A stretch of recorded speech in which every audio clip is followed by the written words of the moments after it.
First, open the Settings app on your Samsung phone. Scroll down and tap Apps. Find the app whose cache you want to clear. Then tap on the app. Next, tap Storage. Here you will see how much cache the app is using. Tap Clear Cache. The app cache will be removed without deleting your personal data. You can repeat the same steps for any other app on your phone. Now let's clear temporary system files. Go back to the Settings app. Tap Battery and Device Care. Then tap Optimize Now.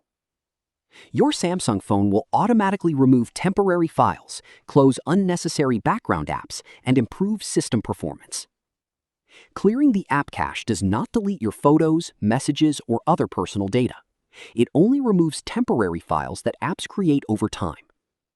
That's it. This is how you can clear cache on a Samsung phone. If you found this video helpful, don't forget to like the video, subscribe to our channel, and press the bell icon for more tutorials. Thanks for watching.